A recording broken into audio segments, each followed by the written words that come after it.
Bienvenue dans votre émission L'Ertiesmin Zaïl.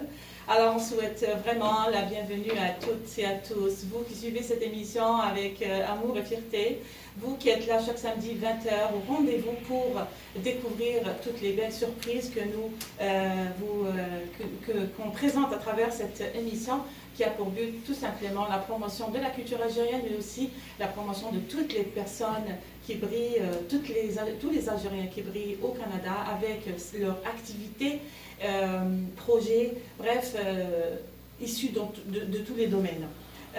Aujourd'hui, donc, comme à l'habitude, nous diffusons cette émission à travers le compte Facebook Fataha Outjernen, mais aussi nous la mettrons sur le YouTube également de Fataha Outjernen, mais aussi sur vos comptes Facebook, parce que vous partagez, vous likez et vous commentez. À partir de Galerie Iara, et on a commencé ce numéro avec une très très belle musique jouée par notre ami Kamel Benidjer, propriétaire de Galerie Iara. Aujourd'hui, nous avons l'honneur et la joie d'accueillir deux amis, deux Algériens installés au Canada, ça fait quelques années, et qui brillent dans leur domaine, dans la chimie. Vous allez voir, on va parler de leur parcours professionnel, que ce soit en Algérie ou aussi au Canada, et comment ils sont arrivés, ils ont su comment mettre en valeur leurs connaissances et leur savoir-faire en sciences et en chimie, qui ont et comment ils représentent tellement bien l'Algérie et la communauté algérienne ici au Canada. Donc à ma droite, j'ai M. Rabah Hamashin, professeur, chercheur en chimie, Merci beaucoup, merci de nous accueillir dans votre émission. Bienvenue et puis merci d'avoir accepté l'invitation. Ça fait plaisir. Et à ma gauche, j'ai Aziz Gadous, qui est chercheur aussi en chimie. Bienvenue Aziz, comment ça va? Ça va bien, merci beaucoup pour l'invitation. Et puis bonjour ou bonsoir à tous ceux qui nous regardent, dépendamment des lieux. Bienvenue Aziz et Rabah, vous savez, pour moi c'est un honneur de vous accueillir tout simplement parce que vous êtes algérien, vous êtes canadien, algérien et puis vous savez, représenter la communauté algérienne à travers cette émission, c'est une fierté mais c'est aussi un devoir puisque l'Algérie, et puis on est là pour représenter en même temps l'Algérie, mais aussi le Canada. Je ne sais pas si vous êtes d'accord avec moi. Absolument. Exactement. L'Algérie, c'est notre maman. Et le Canada, c'est notre maman qui nous a adoptés. Le Canada, c'est le pays qui nous a ouvert toutes les portes justement pour grandir, pour évoluer dans tous les sens. Et aujourd'hui, nous avons deux beaux exemples sur ce développement, sur le plan du domaine de la chimie. Donc, on va commencer avec Aziz. Aziz, tu vas nous parler un peu de ton domaine, de ta spécialité qui est le traitement des eaux, si je ne me trompe pas. Oui. Donc donne-nous un petit peu justement, les gens qui nous regardent maintenant, les personnes qui nous regardent, que nous saluons chaleureusement, veulent découvrir Shkouno Aziz et c'est quoi ton domaine? Bon, Aziz Gharro dans les langages d'Algérie, Aziz Guérou pour les Québécois. Voilà. Moi, je suis chimiste de formation, donc j'ai fait toutes mes classes en Algérie, du primaire jusqu'à l'université avec maîtrise, doctorat. Après, je suis allé ailleurs faire deux post-doc. Donc, dans le domaine de la chimie, il y a plusieurs spécialités. Il y a la chimie inorganique, il y a la chimie physique, il y a la chimie organique. Moi, je me suis spécialisé dans le domaine de la chimie inorganique, mais tout spécifiquement dans les technologies de traitement des eaux. Tout en se spécialisant, étant chimiste dans ce qu'on appelle les procédés physico-chimiques, parce que dans le traitement de l'eau, il y a deux familles de procédés. Il y a les procédés physico-chimiques et les procédés biologiques. Voilà, donc c'est ça. Et puis, mais en bref, c'est vraiment le domaine du traitement des eaux. On va voir après, on va donner peut-être un peu plus de détails. Rabah, également, tu es dans le domaine de la chimie, mais une autre spécialité peut-être, donne-nous un peu plus d'informations. Oui, moi je dirais même, je crois que même qu'Aziz, tu as été mon étudiant, je ne sais pas. Ah oui, exactement, mais c'est l'époque. C'est l'époque, effectivement. Moi aussi, j'ai fait toutes mes classes donc, en Algérie jusqu'au doctorat à l'université de Babzoual. Et je suis très fier d'avoir fait mon doctorat là-bas. Donc oui, moi, mon domaine de prédilection, c'est plus la chimie macromoléculaire. Donc sur les polymères et tout ça, les plastiques et tout. Et après ça, j'ai fait des travaux de recherche donc, au début des années 90 à l'Université Laval à Québec. Et ensuite, donc, je suis arrivé ici, donc émigration. On va aller tout doucement. Ouais, on va aller tout doucement. On va parler de ça justement, du début de chacun de vous. Ah, okay, alors, marhaba bikom encore une fois, c'est un honneur de recevoir des chercheurs d'Algérie qui sont installés ici au Canada et qui pensent toujours à l'Algérie, on va dire ça, hein, qui ne se sont jamais détachés de l'Algérie parce qu'ils ont de belles choses à offrir à l'Algérie, justement notre pays natal. Et Aziz, en Algérie, tu étais professeur à l'université de Oued Boumediene. Oui. Parle-nous un petit peu de ton parcours en Algérie, justement dans cette université-là. Peut-être quelques petites anecdotes sur notre cas. Tout simplement parce qu'on vient ici, mais on garde de beaux souvenirs. Ben, effectivement, donc moi j'ai fait d'abord un DES qu'on appelle diplôme d'études supérieures, ouais, c'est ça? C'est comme un bac ici. Ouais, c'est ça, en chimie, à l'USTHB, exactement dans la faculté de chimie. Okay. Après ça, après le premier diplôme, on a passé des concours pour faire donc post-graduation, pour faire un magistère. J'ai fait donc mon magistère sur ce qu'on appelle les matériaux inorganiques. Donc nous, on s'est spécialisé dans le développement de matériaux dans un objectif d'utilisation dans le traitement des effluents industriels. Après la maîtrise, j'ai continué sur... Barka Aziz, parce qu'il y a des amis qui nous disent on n'entend rien. Est-ce qu'on peut juste vérifier le son? Parce que c'est important ce que Aziz nous dit. Aziz, normalement, on va vérifier le son, sinon je te donne le micro. Vas-y. Alors Aziz... Allez, on va récapituler. Oui, on va récapituler parce que c'est important que les gens... c'est ça. Donc je disais que moi j'ai fait un diplôme d'études supérieures en chimie à l'USTHB, l'une des plus grandes, si ce n'est pas la plus grande université d'Algérie, du moins à l'époque où j'étais là-bas. Après le DES en chimie, j'ai fait un concours pour passer en post-graduation. Donc j'ai eu le concours et donc j'ai fait magistère en travaillant sur le développement de matériaux inorganiques pour des applications en traitement des eaux. Après, j'ai continué sur le même sujet parce que c'était un sujet très intéressant et porteur. On était les premiers, les pionniers au monde à développer ce type de matériaux-là. Après, j'ai fait un doctorat sur toujours la même thématique avec le professeur Kerjouj, Hassan Kerjouj, que je salue, c'est par magie, il nous regarde. Donc, je lui rends un grand hommage, il nous a formés, pas juste moi et beaucoup d'autres personnes. Donc j'ai travaillé sur mon doctorat et puis il y avait des collaborations avec le CNRS en France, exactement à l'Institut européen des membranes. Donc j'allais là-bas souvent pour faire des stages. Et puis aussi à l'université de Calabre en Italie, dans un institut qui s'appelle Instituto delle Tecnologie a Membrane, c'est Institut des technologies à membrane. Où j'ai vraiment fait beaucoup de travaux. D'ailleurs, ma thèse de recherche, c'était l'une des thèses qui a donné le plus de publications scientifiques et dans des revues quand même assez cotées. J'ai d'ailleurs eu une médaille en 2002 pour ça. C'est ça, et puis après ça, donc une fois que j'ai terminé le doctorat, je suis allé faire un postdoc en Allemagne pour travailler sur la thermodynamique des réactions entre des ligands organiques et les métaux spécifiques. Après, je suis allé au CNRS en France, à Montpellier exactement. J'ai fait un poste là-bas, j'ai travaillé sur le développement de biomatériaux avec une nouvelle façon de fabriquer des matériaux intelligents en greffant des molécules organiques qui vont faire ce qu'on appelle de la reconnaissance moléculaire pour aller capter des contaminants, que ce soit des métaux ou des contaminants organiques avec ce qu'on appelle donc de la reconnaissance moléculaire. Après ça, 2004, je suis venu directement ici au Québec. Très bien. Alors, pour les anecdotes, à Babzoar, il n'y a pas quelqu'un qui va manquer des anecdotes. Il y en a tellement que... Mais je n'allais pas te laisser partir sans que tu nous racontes une anecdote, c'est sûr. Hein?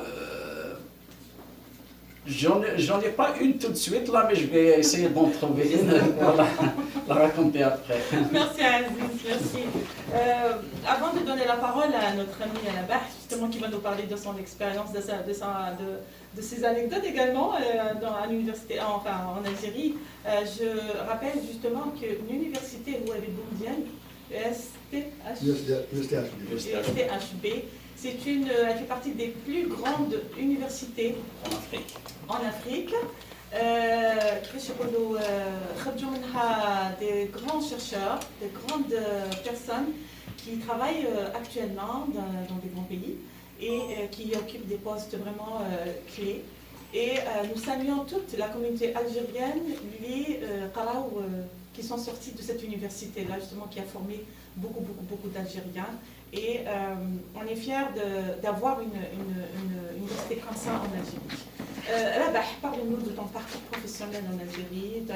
Alors actuellement, tu es prof, professeur à l'Université d'Ottawa. En fait, c'est le collège La Cité, mais c'est un collège universitaire. Très bien. Beaucoup de programmes universitaires. Mais avant ça, alors tu vas nous parler de Rabah en Algérie. Ok, donc je ne sais pas si oui, alors nos amis, merci beaucoup de la mention sur le sang. Dites-nous justement, parce que c'est important ce que Rabah va nous dire également, comme ça a été le cas pour Aziz. Est-ce que le sang est bon, etc. Donc je compte sur vous. Alors je vais juste saluer toutes les personnes qui se connectent maintenant, que vous êtes là quand même pour découvrir Aziz et Rabah. Merci de votre temps et puis merci pour tous les commentaires. Donc, on a des gens qui brillent ici, on a des Algériens qui brillent au Canada. Et donc, c'est des salutations. Aussi. Au Canada, il y a ailleurs. Oui, parce qu'on est au Canada, mais on va faire ça peut-être en résumé. On va citer quelques pays dans lesquels les Algériens brillent. Alors là-bas, vas-y. Donc, moi, mon parcours, c'est exactement une copier-coller par rapport à Aziz. Donc, j'ai fait un DES, j'ai fait un DES en chimie organique, par exemple, parce qu'à l'époque, il y avait 2 DES, il y avait chimie minérale et chimie organique. Moi, j'ai fait un DES en chimie organique. Ensuite, j'ai fait un magistère, mais moi, j'ai fait beaucoup plus de la physique des polymères pour mon magistère. Donc, c'était pour des diélectriques, pour des courants infiniment petits. Donc, on mesurait juste pour des courants de 10-14, c'est-à-dire des 1 millionième, 2 millionième d'ampères qu'on mesurait sur des polymères. Ensuite, j'ai fait donc un doctorat en chimie macromoléculaire, donc toujours sur les polymères et tout, mais cette fois-ci c'était sur des mélanges de polymères. Donc on faisait des mélanges pour augmenter, pour l'augmentation des propriétés physiques et chimiques des polymères. Bien. Alors, c'est sûr qu'à un moment donné, vous avez pris la décision de venir au Canada, d'accord, comme pas mal de communautés. Hein, les Algériens, on n'est pas les seuls qui ont décidé de venir au Canada. Et quelles étaient vraiment les bonnes raisons qui vous ont motivé sur ce plan-là? Hein? En fait, moi, je venais déjà dans les années 90 pour faire des travaux de recherche à l'Université Laval. Donc, au début des années 90. Mais malgré ça, je n'étais pas emballé pour aller émigrer quelque part. Je suis revenu en Algérie. J'ai enseigné encore à l'Université de Babzoa pendant de très longues années. Et ensuite, à la fin des années 90, je crois que c'était en 99, donc j'ai décidé de venir ici avec femme et bagages, femme et enfants. Donc c'est ça. Ouais. Donc, et après ça, j'ai atterri à Montréal et après ça, donc... Et on va parler de Ok, ce début exactement, justement. on va parler de ce début. Aziz, quelles sont les choses, les raisons, les bonnes raisons qui t'ont motivé sur le plan professionnel justement à quitter l'Algérie, à quitter Bab Zouar et venir ici? En fait, on n'a pas inventé l'immigration. L'immigration, elle existe, elle est universelle. On est dans un pays d'immigration. Et puis, moi, dans mon cas, cette idée-là, elle est née et s'est développée au fil du temps quand j'allais faire des stages dans des centres de recherche quand même de renommée mondiale. Je voyais un peu tout l'encadrement, tous les moyens techniques surtout, moyens matériels et tout ça, que les autres chercheurs dans les autres laboratoires et centres de recherche ont. Donc ça m'a tenté un peu de se retrouver un peu dans ce milieu-là. Donc j'ai dit, pourquoi pas moi, pourquoi pas ne pas tenter ma chance et aller réaliser un peu toutes mes ambitions, tout ce que je voulais faire ailleurs. Et le choix du Québec, c'est sincèrement, moi j'ai fait un postdoc en France. J'ai essayé un peu avec un ou deux concours là-bas pour avoir un poste au CNRS. Ça a été un peu difficile et donc évidemment on cherche un peu un pays francophone pour des raisons de langue. Et donc le Québec s'est imposé comme ça. Et puis à l'époque, j'avais aussi un ou deux amis qui étaient déjà venus avant moi. Je pense que c'était dans la même période que Rabah est venu. Donc ça m'a encouragé un peu à faire comme eux et venir ici. Voilà, c'est un peu ça. Ce n'est ni une raison bien particulière, c'est voilà. Comme ça, le destin s'est Le construit. Canada, voilà, on raconte toutes les histoires, toutes les causes après en tout cas. En tout cas, je pense que vous avez choisi une belle destination qui est le Canada, puisque le Canada c'est un pays qui ouvre toutes les portes quand même pour toutes les personnes rêveuses, toutes les personnes qui veulent réaliser des projets, que ce soit sur le plan de la science, de l'artisanat. Moi, dans cette émission-là, j'ai rencontré de très très belles personnalités qui travaillent et qui ont réussi dans tous les domaines. Avant d'aller justement parler de votre début professionnel au Canada, on va aller découvrir le loisir Aziz. Une facette. L'autre facette du chercheur, parce que quand on est chercheur, quand on est professeur, on n'est pas branché à 100%. On peut ne pas être branché à 100% sur ça, mais parce qu'on peut être artiste, on peut être chanteur. Aziz, on le découvre aujourd'hui. Moi, je vais même faire une confidence, une petite parenthèse. Aujourd'hui, théoriquement, moi, je joue au football chaque j'allais vous le semaine. dire. Donc là où je suis aujourd'hui, normalement, on est au stade. Ok. Mais là, Mais on va parler de ça justement. Kiki Aziz, j'allais te poser la question sur ton histoire avec le football. Alors Aziz, qu'est-ce que tu vas nous chanter aujourd'hui? Juste pour dire un peu, la chanson là, c'est juste un loisir là. Quand on était petit, moi je suis né dans un village un peu en Kabylie. Et puis là-bas, tout petit, en rentrant de l'école, on allait donc sortir un peu les chèvres et les moutons. Et puis on fait un peu on chantonne un peu. Et puis c'est comme ça. Ça fait que Doka qui traînait, tu vas te rappeler. Je vais me remémorer mon enfance un peu. C'est ça. Alors, c'est avec plaisir qu'on va t'écouter. Je vais essayer de vous chanter une chanson d'un grand artiste, Slimane Azzi. Alors les Algériens quand ils disent je vais essayer, c'est là où ils nous épatent. Donc attendez-vous, parce que Aziz va nous épater avec sa chanson. Donc tu vas jouer sur la guitare, Aziz, j'imagine? Oui. Parfait.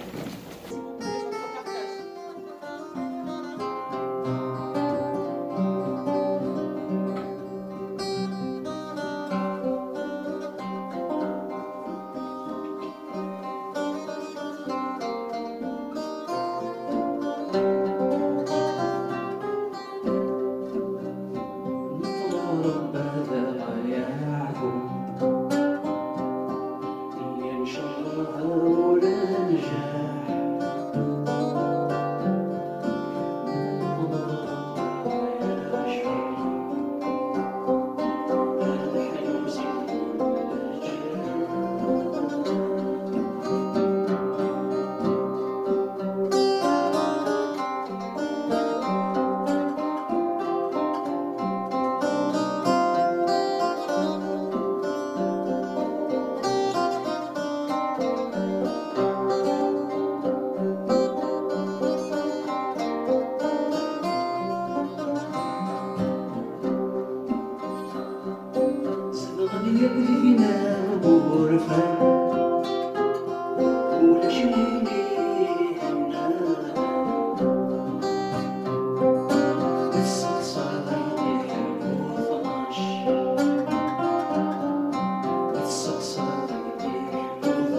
شكرنا في معدوم. Exactement. Dis-moi, Aziz, à partir de quel moment? Comme j'ai dit tout à l'heure, donc quand j'étais petit, moi je suis né dans une ferme, donc on travaillait dans les champs, tout ça, et puis quand on sortait les bêtes, on chantonnait. Et c'est comme ça que j'ai appris à chanter tout ça. L'Algérie profonde. Hein. Voilà. Alors l'Algérie profonde, bien sûr, ou l'Algérie profonde, elle raconte son histoire. L'Algérie profonde, c'est là où c'est l'Algérie en fait. Les senteurs et la valeur de l'Algérie, l'Algérie profonde justement dans les villages, dans les endroits éloignés, qui restent conservateurs et qui restent très attachés aux coutumes et traditions algériennes pleines de valeurs et de culture. C'est quoi ton histoire avec le football? Moi, le football. C'est ton loisir, hein? Ouais, moi, depuis que j'étais tout petit, là, en Algérie, je jouais tout le temps. J'ai joué dans des clubs. À l'université, j'ai joué à l'université justement quand j'étais prof. J'ai joué encore. Avec des étudiants peut-être? Avec les étudiants. On jouait quand il y avait les universités, elles avaient des équipes de foot, là, donc on jouait contre les autres universités et tout ça. Donc ça a toujours été. Donc même ici quand je suis arrivé ici, oui. Mes enfants, quand ils ont grandi, mes enfants ont joué avec moi, avec la communauté et tout ça. Donc mes enfants, les deux, ils ont joué dans des équipes jusqu'à présent. Là. Bravo. En tout cas, le football, c'est un sport qui est très aimé par les Algériens. Oui, exactement. Et il est très bien joué par les Algériens. Il y en a quand même qui ont viré un peu, ils ont viré au hockey et tout ça. Ben oui, c'est tout à fait normal. En fait, l'adaptation au Canada, ça prend un peu de tout. Ouais. Entre autres, adopter le hockey, la poutine, il y a plein de choses qu'on adopte avec le temps. Et donc c'est ça, c'est ben oui, on nous dit qu'il faut s'adapter au Québec, il faut s'adapter au Canada, et puis on choisit les bonnes choses justement dans cette adaptation-là. Alors, tout a un début, ouais. Chaque vie a un début, et quand on parle maintenant du début, on parle du début de votre vie au Canada. Donc vous avez pris la décision de quitter l'Algérie, notre mère, pour vous lancer dans les bras de votre mère adoptive. Comment ça s'est passé? Je vais commencer par la part ou par le début de dialogue au Canada? Il est le plus ancien que moi. Oui, justement, c'est le plus ancien. Comment ça a été le début? Oui, en fait, juste pour corriger, il n'y a personne qui quitte son pays, en fait. On n'a pas quitté l'Algérie. On a juste le côté géographique. Oui, c'est juste une parenthèse. C'est juste un absence exactement, une parenthèse et tout. Moi, quand je suis arrivé ici, donc c'était au début, je crois, c'était 99-2000 quand je suis arrivé. Donc au début, c'est sûr que quand on arrive avec femmes et enfants, des enfants en bas âge, c'est vraiment pas évident. Mais sérieusement, j'ai eu de la chance parce que, je connaissais déjà des gens ici qui m'ont proposé d'aller travailler à l'Université Laval comme chercheur et tout ça. En plus, tu connaissais un peu le Canada parce que tu faisais des vagues. Mais j'ai refusé parce que je voulais d'abord me débrouiller tout seul. Je voulais pas aller toujours ensuite, sinon une routine comme ça, si on ne casse pas les liens, oui. Ça ne marche pas. Donc là, j'ai travaillé dans une compagnie pharmaceutique pendant 3 mois.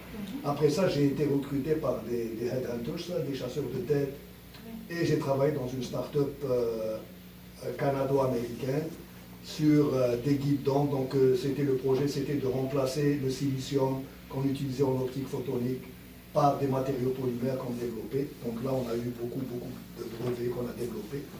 C'est pas juste moi, là, mais c'est des équipes de recherche et tout ça.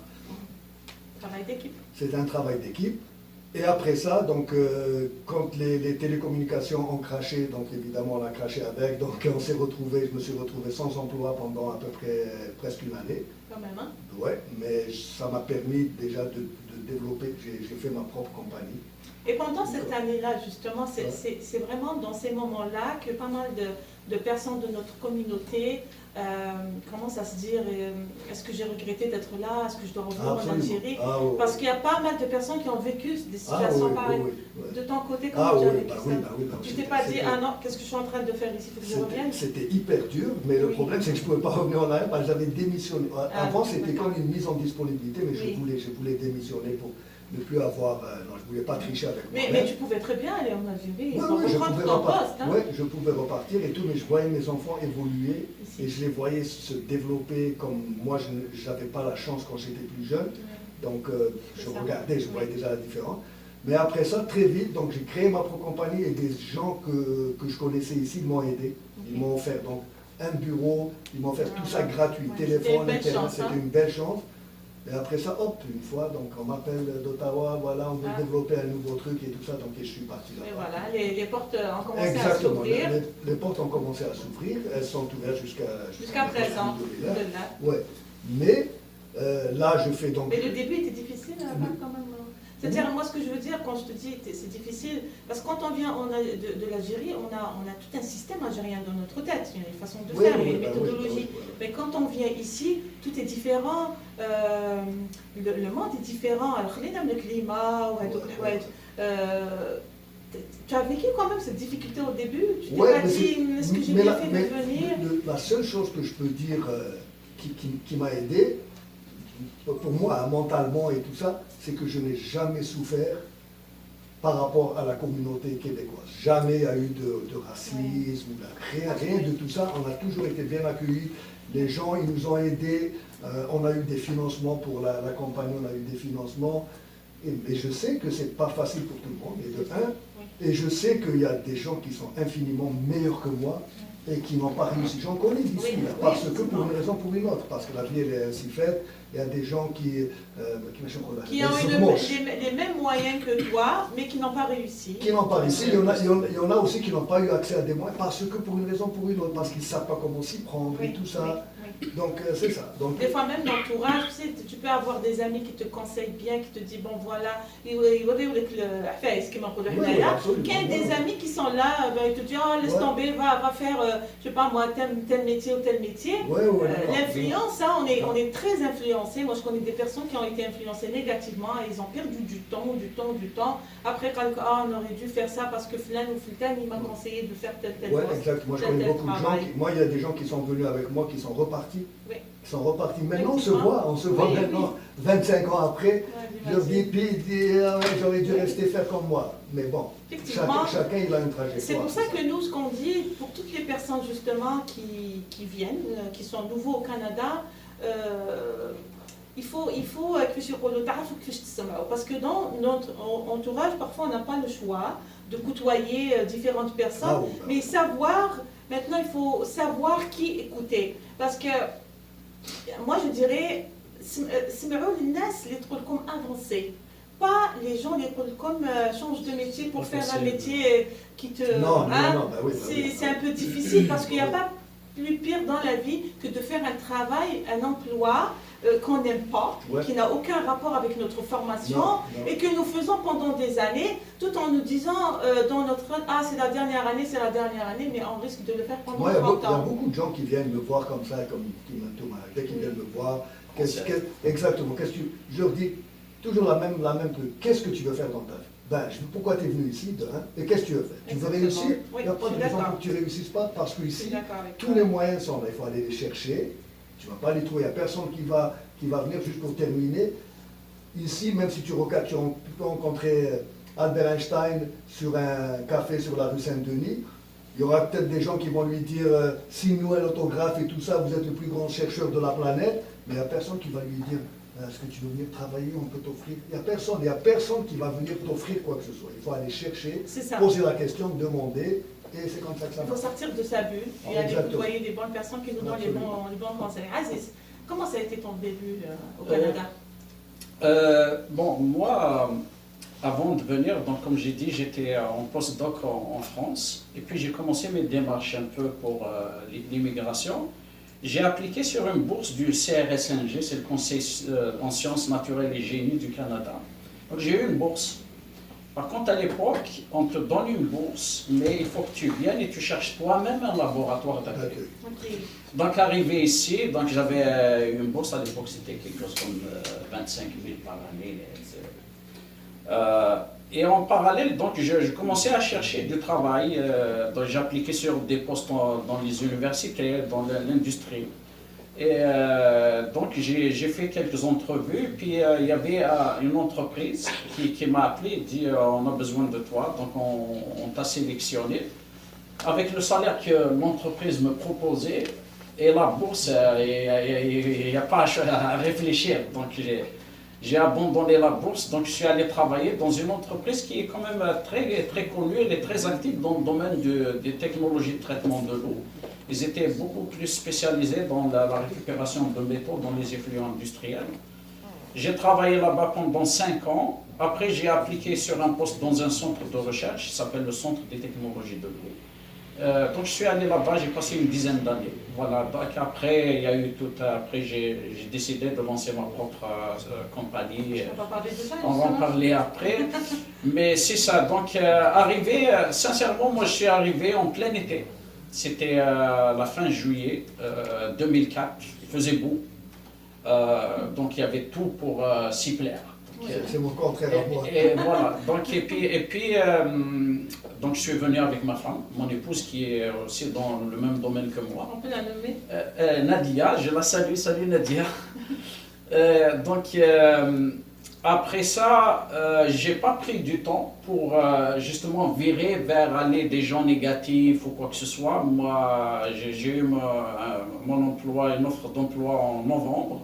J'ai commencé à travailler tout de suite, donc j'ai pas eu donc à aller traîner à gauche à droite pour essayer de trouver de l'aide ou quoi que ce soit. Donc, et puis après, j'ai jamais eu de problème à m'intégrer. Donc, puis voilà. Puis, à mon avis, ça dépend de la personnalité de la personne. Si vous êtes déjà quelqu'un qui est ouvert, naturellement, à aller vers les gens, quelqu'un qui s'adapte aussi, parce que moi j'en ai connu, même dans les milieux de travail, des Algériens qui sont arrivés, sont restés un peu timides dans leur coin, ils ne s'intègrent pas avec l'équipe et tout ça. Ça, c'est pas un bon comportement qui va aider à s'épanouir dans une société d'accueil. Oui, très bien. Dis-moi, Aziz, vous avez travaillé ensemble et vous travaillez ensemble jusqu'à présent, d'accord? Plutôt une entreprise, c'est Chembrain. Chembrain, c'est moi. C'est ça. Ok, mais est-ce que vous travaillez ensemble? Vous avez des projets en commun? Oui. Chembrain, c'est une start-up que j'ai lancée en début 2020. D'ailleurs, on vient d'avoir un trophée. On aimerait bien le voir, le trophée. Normalement, il doit être affiché sur la caméra. Ouais, c'est ça. Donc, on a eu un trophée par rapport à une technologie que j'ai développée qui consiste à recycler des effluents industriels. Donc, c'était la meilleure start-up d'innovation dans le domaine de l'environnement en 2022. Donc, c'est ça. Et puis, donc, Chembrain, si vous pouvez aller sur notre site, chembrains.ca, vous allez découvrir un peu ce qu'on fait. Donc on est vraiment dans une nouvelle ère du domaine de traitement des eaux qui consiste à développer des technologies propres et vertes, c'est-à-dire éviter d'utiliser des produits chimiques pour faire du traitement de l'eau. C'est une tendance actuelle avec tout le contexte des changements climatiques qu'on voit maintenant. Donc on est sur la bonne voie. Par rapport à Rabah, on est en train de monter un gros projet qui va s'échelonner sur 3 ans avec nos anciens amis de l'USTHB. On va, pour le moment, on ne dit pas un peu les détails, mais ça va porter sur le recyclage, traitement des effluents industriels et puis même aussi municipaux. Donc on essaie de travailler, on est une équipe qui se complète, on travaille aussi avec un autre centre de recherche pour essayer un peu de redonner un peu à l'Algérie qui nous a beaucoup donné. Donc on essaie de trouver un moyen de lui au moins retourner un peu de ce qu'elle nous a donné. Très bien. Alors j'ai un petit coucou adressé à Rabah de la part de Radia Nezha Benani. Dis salut à Rabah. Salut. Fleur de Lys qui dit belle prestation. Et bonsoir à tous de la part de Nadia. Et c'est des bravos quand même. Les gens sont tous fiers de vous écouter aujourd'hui. Et puis, vous avez honoré l'Algérie par tout ce que vous avez parcouru comme chemin professionnel dans le domaine de la chimie. Donc, c'est une entreprise qui est née. Et puis, vous avez eu un trophée, Chembrain. Chembrain, ça Camel. Non, c'est Chem, plus chemical. Chemical. Chem, c'est chemistry, et brain, c'est le cerveau. Justement, Chem, c'est chemical. Chemistry. Chemistry, brain. c'est Brain, cerveau, c'est c'est ce qui le veut cerveau. dire que c'est moi qui ai inventé le nom. Et c'est pour dire que, étant chimiste, je fais toujours de la chimie. C'est Parfait. chemistry, brains, mais c'est d'une façon un peu intelligente. On essaye de faire un peu des procédés intelligents pour faire du traitement de l'eau et non pas juste d'une façon conventionnelle. Donc, Rabah, tu nous dis que vous travaillez ensemble, il y a des projets communs. Oui, en fait, c'est un projet avec Aziz, comme il disait, pour l'Algérie. Mais l'avantage qui m'a pour le Turquie, c'est, et comme Aziz l'a dit, on va redonner. Moi, c'est à notre âge et tout ça, maintenant, c'est Vous n'êtes pas vieux. Mais allez, Vous êtes pas là. allez, on veut redonner un peu à notre pays. Oui. Donc, avec ce projet-là, l'avantage, c'est que l'Algérie et nos correspondants là-bas, nos correspondants, Nos collègues. nos collègues là-bas, il n'y a aucun sou qui est demandé à l'Algérie. C'est-à-dire c'est notre partie à nous qui va tout financer. Ensuite, les technologies que développe Aziz avec sa compagnie, On va faire un transfert. on va faire un transfert de technologie et tout va être donné. C'est-à-dire toute la technologie, l'équipement qu'on va emmener là-bas, il va rester sur place, ça va être un don. Un, pour l'université, et de deux, pour éventuellement, donc là on cherche, c'est pas qu'on cherche, mais ça va se faire avec une compagnie algérienne qui travaille aussi dans le traitement des eaux et tout ça, ou bien une compagnie qui pollue pour l'aider à dépolluer les cours d'eau, et ainsi de suite. Très bien. On en est là.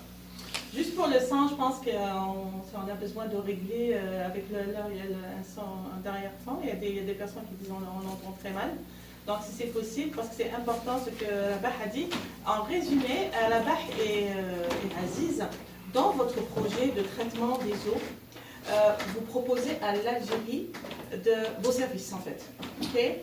C'est-à-dire que l'Algérie ne va rien débourser comme argent. Rien du tout, rien du tout. Oui. En fait, C'est qu'on n'a pas une idée sur les services que vous offrez pour l'Algérie, justement. Nous, ce qu'on fait, c'est de notre initiative. Moi et Rabah, on a dit comment on peut s'organiser pour faire quelque chose avec l'Algérie. Donc on a trouvé un peu ce filon-là, c'est d'essayer de monter un projet pour que notre équipe, d'abord à l'USTHB, essaye de développer de l'activité, donc travailler sur les solutions qu'on va proposer. Donc ils vont acquérir de la connaissance, de la nouvelle expertise pour découvrir de nouvelles technologies, de nouvelles façons de faire. Il va y avoir un impact évidemment sur les entreprises locales et puis même les municipalités parce qu'on va essayer d'assainir d'une manière plus optimale les effluents, les eaux usées en général. Et après ça, donc nous, qu'est-ce qu'on demande dans tout ça? C'est juste d'être actif, d'être intéressé, d'être pleinement investi dans le projet. Et puis évidemment, donc en bout de ligne, c'est qui gagne? C'est l'Algérie, parce que les solutions on va prendre un exemple, et puis tous les résultats qui vont découler de cet exemple-là, on va fournir de l'équipement pour faire une démonstration de la solution qu'on propose. À petite échelle, évidemment, on ne va pas mettre une usine à plusieurs millions de dollars. Mais au moins un pilote. Ah oui, exactement, une unité pilote de démonstration. Et après ça, c'est à eux de faire une copie-collée de la solution et la généraliser sur l'ensemble du territoire national. Peut-être qu'on va servir à quelque chose, peut-être qu'ils ont déjà l'expertise qu'il faut, mais nous on pense qu'on va apporter un plus. Si on y arrive, tant mieux, sinon au moins on va se dire on a essayé. Voilà. Ouais, non, parce que là aussi, il ne faut pas oublier quelque chose, c'est que Aziz, il a développé une technologie, il l'a breveté, et ce brevet, il le met comme de manière gracieuse à l'Algérie. Oui. C'est-à-dire qu'il n'y a rien qui est demandé là. C'est-à-dire qu'il n'y a pas d'argent qui ne va pas le payer, on ne va pas être payé pour ça. Il n'y a rien du tout, c'est juste... Donc, juste pour rappeler que En fait, on va faire une émission spécialement pour cette entreprise-là. Vous allez, on va aller dans les détails sur le fonctionnement, puis le but d'AHA, puis on va aller parler en détail justement comment que l'Algérie peut bénéficier justement de ces services-là que vous offrez. Mais en général, il faut juste garder dans la tête que le but, c'est d'aller travailler ou apporter des techniques pour la décontamination de l'eau.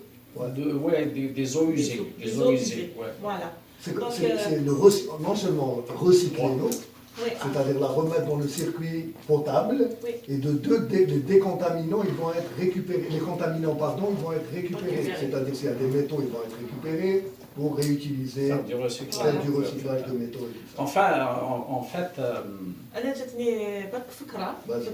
parlons de la décontamination. Je ne sais pas, jusqu'à présent, je ne sais pas, est-ce que les travaux TERCOM peuvent toucher quelque chose dans ce sens? C'est un WAD qui est connu, mais est-ce que vous avez comme une idée comment on peut faire pour exploiter justement les eaux et tout, puis pour diminuer peut-être les odeurs, etc. Moi, je vais juste introduire, après je vais laisser Aziz... Oui.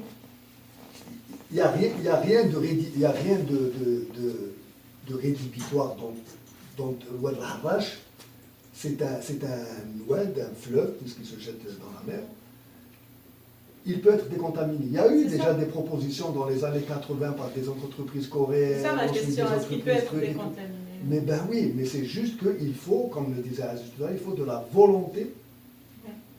Donc c'est faisable. Ben, c'est faisable. C'est pour ça, moi, ben oui, on peut même nager dedans. Ben oui, mais c'est ça. Je me dis, est-ce que si Inch'Allah, l'entreprise TERCOM elle pourra apporter justement tous les services que vous offrez là, on va commencer par Oued al-Harrach, pourquoi pas? On rêve, on dit... On va commencer par plus petit déjà pour mettre une fois que l'opération sera générale.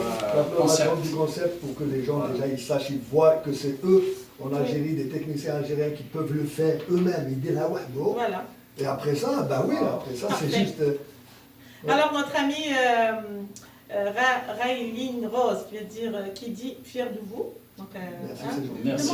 Est fier de vous. Donc, de manière générale, nous, aujourd'hui, pour toutes les personnes qui viennent de se joindre à nous, nous avons Alabah et Aziz, deux chercheurs en chimie qui sont venus d'Algérie, qui sont installés ici, ça fait longtemps. Et puis, le travail, en gros, qu'ils font, c'est vraiment dans le cadre de la décontamination des eaux. Et puis, ils ont monté une entreprise. Aziz a monté une entreprise, il a eu son trophée dernièrement. Et il se lance fortement et il souhaite apporter, comme Rabah aussi, des services dans ce sens de la décontamination de l'eau. Et on fera un numéro de cette émission spécialement pour cette entreprise, justement pour en parler. Et ça fera vraiment une belle découverte pour tout le monde. Donc on est arrivé à la fin de l'émission, c'est-à-dire qu'on a beaucoup à dire et beaucoup de choses à découvrir avec Alabah et Aziz. Si vous avez des questions, s'il y a des personnes qui nous regardent qui sont du même domaine justement et qui veulent entrer en contact avec Alabah et Aziz pour des conseils, des orientations, des idées dans ce domaine de la chimie, de la décontamination des eaux, de la science des eaux, n'hésitez pas. Moi, je vais vous mettre leur contact et puis c'est avec plaisir, je pense que vous allez répondre aux personnes. À la fin, moi, je voudrais vous poser la question sur le plan personnel. Vous êtes des papas, là-bas, il est grand-papa. Dis-nous, la photo de ta petite fille. J'en ai deux. Deux petites filles. Il a 3 ans, l'autre a 3 mois. Et puis tu as 2 garçons, un qui est médecin. J'ai 2 garçons, un qui est médecin radiologiste, donc il est médecin spécialiste là à Montréal. Et l'autre, il est dans la gestion administrative. Très bien, parfait. Donc là-bas, tu as réussi sur tous les plans. En tant que chercheur, en tant que papa et en tant que grand-papa. Je suis le grand-papa le plus heureux du monde. Écoute, les filles, là, sont adorables. Ah, c'est tout autour. Vous n'avez pas de filles en plus, là. Exactement. Pas de filles. On lui dit qu'il arrête de la pourrir. Je lui dis, moi, mon rôle, c'est de la pourrir. Et toi, ton rôle, c'est d'éduquer. Aziz, Sur le plan famille, tout, comment tu gères ça? Bon, tu m'as nommé tout à l'heure, c'est Madame Nadia, ta femme. Tu as combien d'enfants, Aziz? Moi, j'ai 3 enfants. Un garçon qui a 18 et une fille de 15 et un garçon de 11. Je ne vais pas vous dire que c'est les meilleurs enfants. Bon, monde. oui, Tu peux leur dire directement, vous êtes les meilleurs enfants. On essaye un peu d'être, comment on dit, à la hauteur, un peu pour leur donner une meilleure éducation. J'espère qu'on les influence un peu avec notre parcours.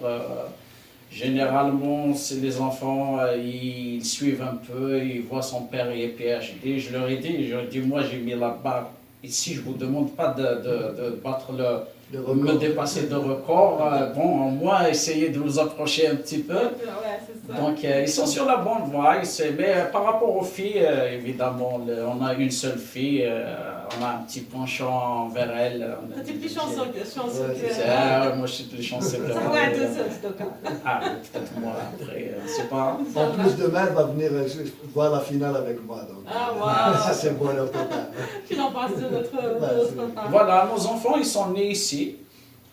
Et ils ont la chance d'avoir une double culture. Oui. Ils sont pleinement canadiens, dans le sens, ils essayent de prendre les bonnes choses de la société canadienne, tout en conservant notre belle culture algérienne. La culture algérienne. Puis ils baignent dans tout ce qui est algérien chez nous, dans les tableaux, la façon de cuisiner, la façon d'être, les langues, puis c'est ça, donc ils n'ont pas de choix que d'être heureux avec une double culture. Très bien. Mais vous les guidez aussi dans cette adoption de la culture canadienne et dans la conservation de la culture algérienne. Les parents ont ce rôle de cadrer les enfants. C'est ça la grande mission. Elle est difficile, mais elle n'est pas impossible. Non. Ça dépend des parents. Attention, les parents doivent jouer un grand rôle dans l'éducation de leurs enfants, évidemment. Ouais. Et puis, c'est vrai que moi, je dis à mes enfants, oui, vous êtes Canadiens, vous faites un peu comme vos amis, vous allez sortir. Mon grand garçon, il a 18 ans. Des fois, il rentre à minuit. Il s'amuse pleinement avec ses amis. La jeunesse, hein? Mais c'est ça, sauf que juste guider, qu'est-ce qu'il ne faut pas faire et tout ça. En fait, quand on dit non, on dit le pourquoi du non. Bah oui. Tu fais pas ça, de manière, si vous ne dites pas, ils vont vous dire pourquoi. Exactement. La question, quand on dit non, on dit pourquoi. Et c'est ça. Et puis mes enfants, moi je leur dis, je vous ai collé des prénoms qui vont vous interpeller vos origines, malgré que moi mon plus grand il s'appelle Amayas, ma fille c'est Alia, le petit c'est Salas. C'est des prénoms berbères. Ils ont tous des prénoms berbères, comme ça ils vont être interpellés en tout temps de leurs origines. Ils n'ont pas le choix. Donc, tu les as collés à la culture berbère. J'aurais pu les appeler Anis, Mohamed, Jamal ou quoi, mais c'est ça, le message qu'il faut véhiculer, c'est la première des choses que vous pouvez faire à vos enfants pour les interpeller par rapport à leurs origines, c'est le prénom. parce qu'on met le prénom berbère باش ما يتحركش. ماشي الدرا ديالهم. دوك نشوفوا رابح كيفاش اسمهم ولاد. ولاد انا اسمهم واحد ايمان امين وواحد اسلام. امين اسلام صافا بعد لا كولتور دي با بارتي. سي بتيت في وحده اسمها اليسيا والاخرى والله غير جبني توجور صون فريمون. اليوم خمسة Naïla, Alicia et Naïla. Alors si je veux juste, j'ai une seconde, c'est juste pour un conseil pour les gens qui viennent et tout ça. C'est très difficile au départ pour les gens qui viennent. Quand vous arrivez, la vie est tellement rapide que des fois les gens ils se perdent dans la recherche d'emploi et tout ça. Les enfants ils sont petits, donc là c'est quoi Aziz a dit que les enfants ils sont nés ici, mais quand vous arrivez avec des petits, ils ont 4-5 ans, ensuite les gens ils vont galérer peut-être 3-4 ans et tout ça, mais pas de truc et tout, et ils oublient les enfants. Les enfants, oui. Et après ça, quand ils ouvrent les yeux, les enfants ils ont 15-16 ans, et c'est trop tard. Et des fois ils tournent mal. des fois, même, on en voit parce que la communauté algérienne, quand même, elle est très nombreuse. Donc, on a beaucoup maintenant, on les voit. Avant, on ne les voyait pas.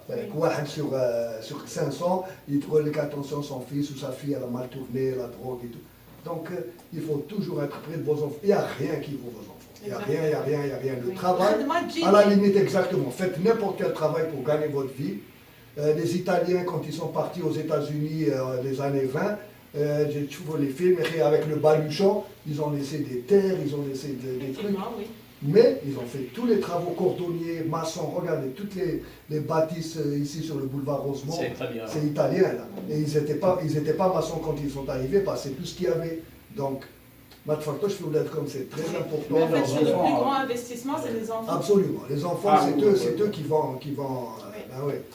On essaye. Exactement. On essaye. Alors, il y a de beaux commentaires, comme Allah Ibarak,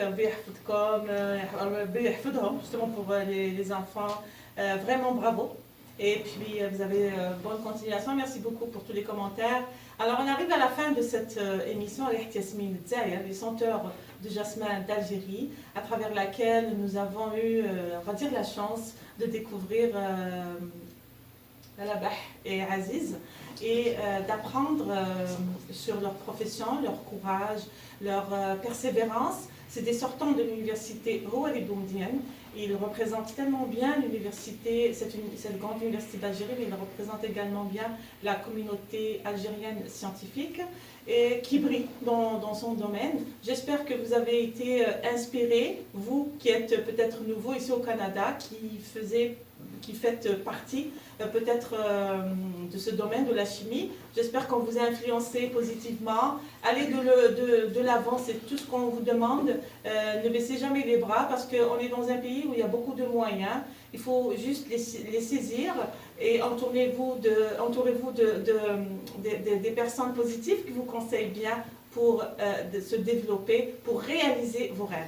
Donc, je remercie Labah avec Sahar d'avoir été là. Dernier mot peut-être adressé à ta famille, à tes amis, non, je voulais juste adresser un salut particulier à Farid Bakir qui est à San Diego. Il était avec nous à l'université de Batsouan, il a fait chimie avec moi. Donc il est là, je vois qu'il est encore, Farid, on se parle souvent. Je t'aime mon ami et à tous les Algériens. L'amitié, elle est belle. On salue toutes les personnes à San Diego. À San Diego, en Californie. Voilà, toutes nos salutations à toute la communauté algérienne en Californie. Aziz, dernier mot, salutations à qui? À ta femme d'abord, à tes enfants. Bon, ma femme, c'est le pilier de la maison. Oui.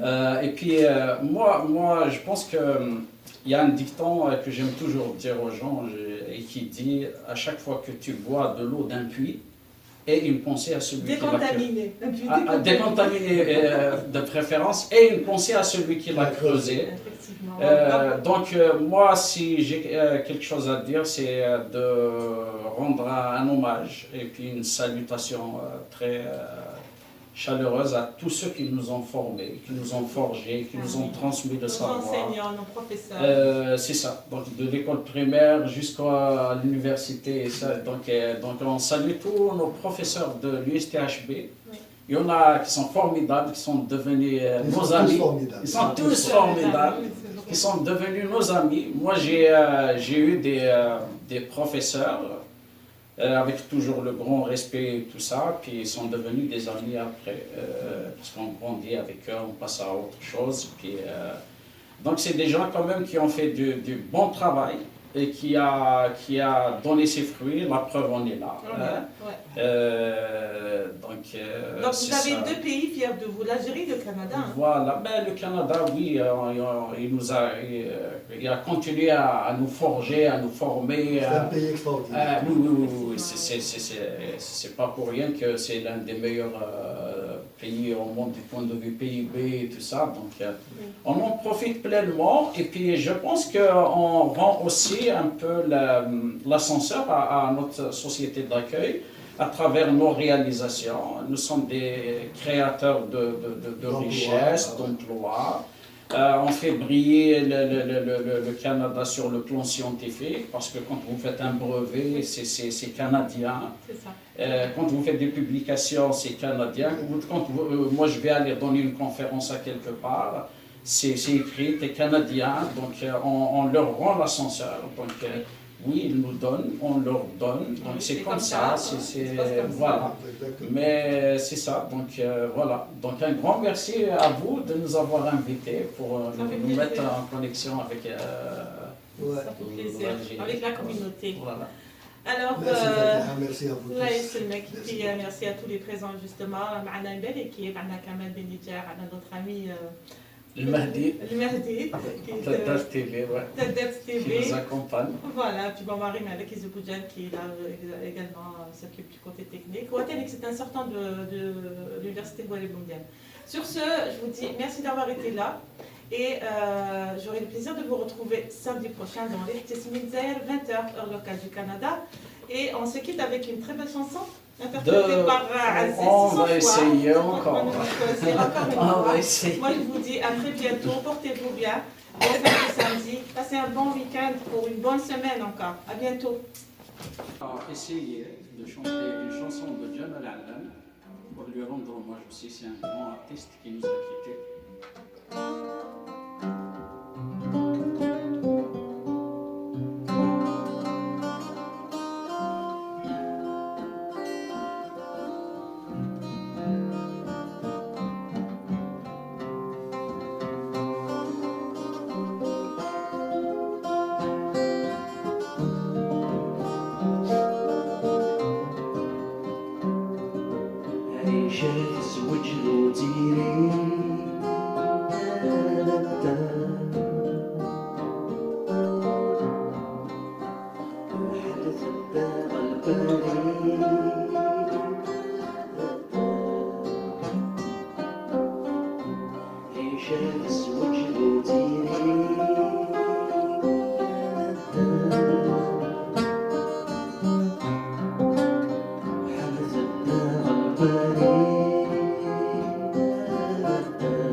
Et voilà.